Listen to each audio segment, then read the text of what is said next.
Hey everybody, welcome to Buffalo Plus. Mike Catalano along with Dan Fates. We are happy you're with us. Please make sure to like, comment, and subscribe as the Bills dominate here against the Washington Commanders. Dan, how about that defense? This defense, I thought was good. I thought it was good against the Jets. I thought it was better against the Raiders. It was dominant.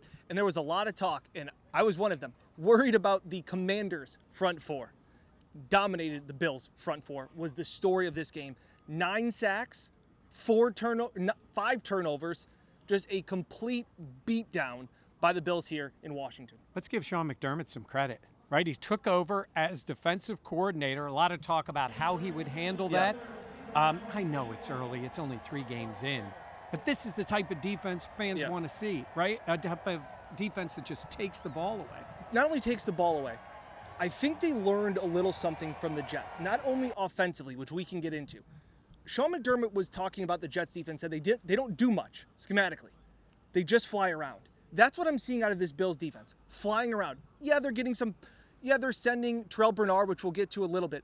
But a lot of this is just guys winning. You talked about it. You can scheme up all you want. Yeah. Guys are just winning their individual battles. Greg Rousseau, Ed Oliver, Leonard Floyd, Terrell Bernard, they're just winning. And that's what is breeding this confidence for this defense for the last, 3.5 or 7.5 quarters? Yeah, I asked McDermott about that, you can scheme them up, but guys have to make plays. Dan, it feels like every time they're in a position to make a play, they're making that play. Yeah, it's contagious. That's what he said. It's contagious. It's like baseball. Here's my baseball analogy. Here we go. You guys just start getting hits, and then the next guy comes up, and you just think you're going to get a hit too because everybody's doing it. So top to bottom, even A.J. Epinesa getting in the mix. Impressive showing all around the defense. Can't give enough of a hat tip to them. All right, I'm going to have Dan right now just pat yourself on the back because we're going to talk about Terrell Bernard. You made the prediction that he'd be the starter. Great prediction. I don't remember you predicting that he would be this good 3 games into his career. Because nobody could have expected that. No. I'm not going to take that much credit. I'll keep it there. But I will say this, and I tweeted it after the interception. Terrell Bernard has made more splash plays than the other middle linebacker did in his entire career in Buffalo. And I was telling that to a reporter on the sidelines, and he kind of said, well, that's a little bit of prisoner of the moment. And then the next series, he had another sack, and then he recovered a fumble, and then he had another couple tackles, and he goes, yeah, you're right. 2 sacks, the interception. And a fumble recovery. I can't remember Tremaine doing that in a season, and he's doing that in a game. And by the way, the interception was spectacular. I mean, perfect drop in coverage. Real and spectacular. I thought it was. And I thought it was actually a pretty good throw by Hal. He had a little bit of time, and he just dropped in and made that play. He's around the football. You asked him about that. And that comes from preparation, but some guys instinctively are around the ball. Instinctive. Yeah. And that's what he is. And again, we talked about him being able to fly around. He's faster than the other middle linebacker that was here. And he just seems to be putting himself We can say his name. Well, because I'm going to mix him up. Then I'm going to say it's going to be Tremaine Bernard, and I'm going to mix them all up. So I just call him the other. Or just say Edmonds. Okay. But the fact is that the balls, you work so hard to put yourself in the right spot, and then the ball seems to find you. Yeah. And again, it's part of that contagious feeling of you putting yourself in the right spot, and then you're making plays. That was the big thing. He's making the splash plays. Talk about making a splash play. A.J. Epinesa? Apparently he does that all the time in practice. That's what they told us. We heard us all about that in postgame, that A.J.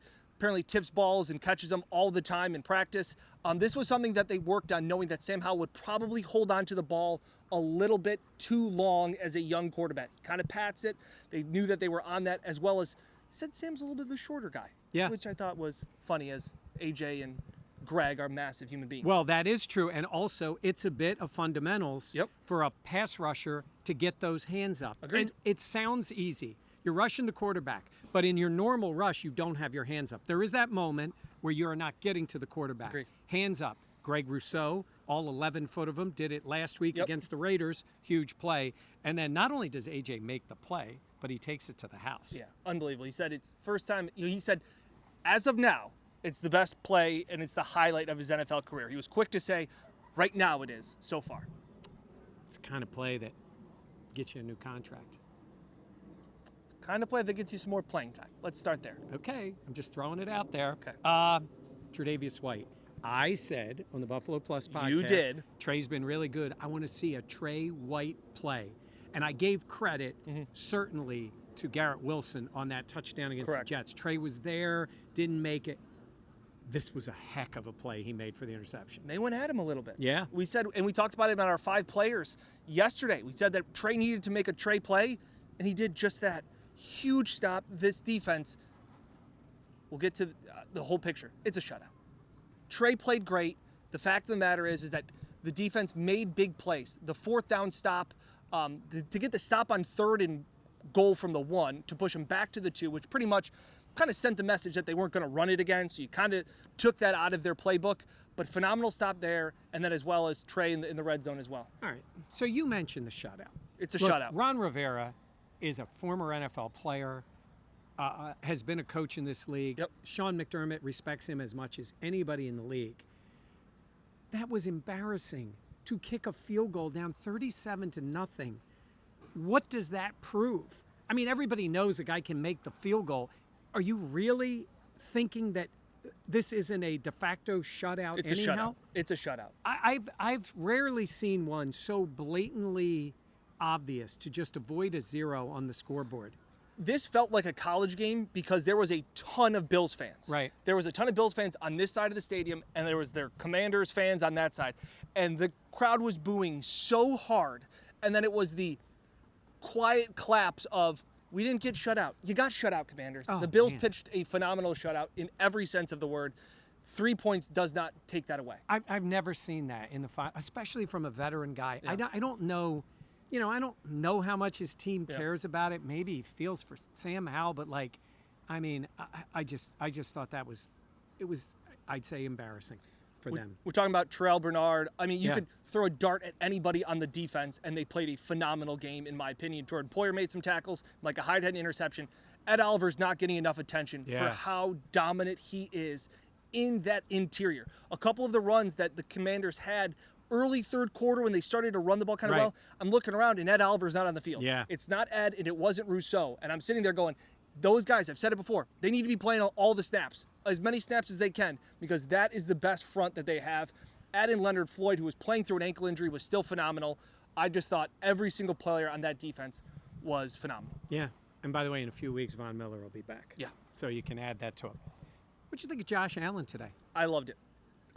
It's not flashy, but we saw, like we talked about, joked around about Chef Allen. He showed restraint, and I thought his composure in the pocket to stay there when he needed to, when he was backed up in his own end zone to find Stephon Diggs, he trusted the protection, and when the protection failed a little bit, he wasn't so quick to go in Superman mode. He rolled out, kept his eyes downfield, knew when to take off. I thought Josh was the perfect level of craziness, Josh, while also being composed, Josh. He slid, and it was a good slide. Yeah, This Trey Turner slide. it was a Trey Turner slide. Field was wet. Yeah. Good slide. Really good. And he says he's going to get some money. Yeah, because from I'm teammates. sure his teammates are like, you won't slide. So he's getting some money out of him. He was smart. And you know what? The interception he threw. See, I saw some people tweeting like, oh, he's going to get criticized for that. Very different circumstances here. I mean, he threw it to Gabe. It was one-on-one coverage. Yep. He was getting pressured. It ended up being a punt. It's different than throwing deep for Deontay Hardy when you could have run for the first down in a closer game. I had no problem with that when he took a shot, and he got hit kind of when he threw it. So I didn't think that was bad. I thought he was good. By the way, Stephon Diggs, he's just so good. And when he comes back here, he has played 3 games at FedEx Field, 2 of them for the Vikings, 1 for the Bills. In those 3 games, he has 25 catches for 353 yards. It's his stadium. It is. It's Diggs Field.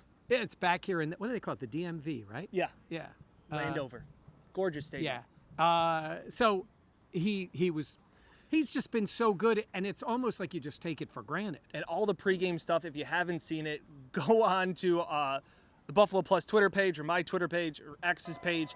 Him and his nephew, Aiden, who's Trayvon's son, him pregame, it was just so cool to get to see them interact. And then again, Steph put on a show here. Yeah. How about the Bills' offensive line in this one? Phenomenal. The Bills have dominated and blown teams out the last 2 games because of how good both of their fronts have been. And I know that that makes Sean McDermott just smile when he's eating his ice cream sundae or his malted milkshake, to know that his guys on both sides of the line of scrimmage are winning. And that is huge. Miami put up 70 today. That's a lot. What do you think? So the Bills are 2.5-point favorites next week, which is what I called, because I think these teams are pretty even. Now, this is the most explosive offense, but this will be a massive test for speed. They have not seen speed like this. This was a faster team. This was a better wide receiving core. I thought they got challenged at times, but I thought Trey White and the safeties took that away. And again, the front of the Bills affected Sam Howell from getting in a rhythm. That's what they're going to have to do to Tua. They're going to have to cause him to be uncomfortable in the pocket.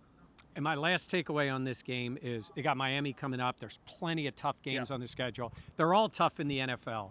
But 2 weeks in a row, the Bills against an inferior opponent dominated on both lines of scrimmage and blew them out. Absolutely. That's your takeaway. My big takeaway, Ken Dorsey. Wow. 2 weeks And I know there are people out there that hated the 2nd and 10 runs. And I get it. And I'm not saying I love them. But what they were able to do with pre-snap motion, play action, staying ahead of the sticks, neutralized that really good Commanders front four. They never were able to pin their ears back knowing Josh is going to drop back. They had to respect the run. Now, the Bills didn't run the ball all that much or all that successfully, but it was just enough to keep them honest. And I thought Ken Dorsey deserves a ton of credit for doing just enough so that they weren't able to pin their ears back. An effective use of the run game to help your quarterback. Absolutely. And playing against the opponent. And you let Josh be Josh. All right. That's going to do it for us right now. We got a plane to catch. We have plenty to take care of this week leading up to the Dolphins. Jenna back with us. She's back in the studio today, so plenty of coverage for us. Please make sure to like, comment, and subscribe. I want your comments on what impressed you the most, and let's start talking Dolphins already. What do you think about that game? It's going to be a lot of fun. For Dan Fates and Jenna Cottrell back at home, I'm Mike Catalana. Thanks for watching. We'll see you next time here on Buffalo Plus.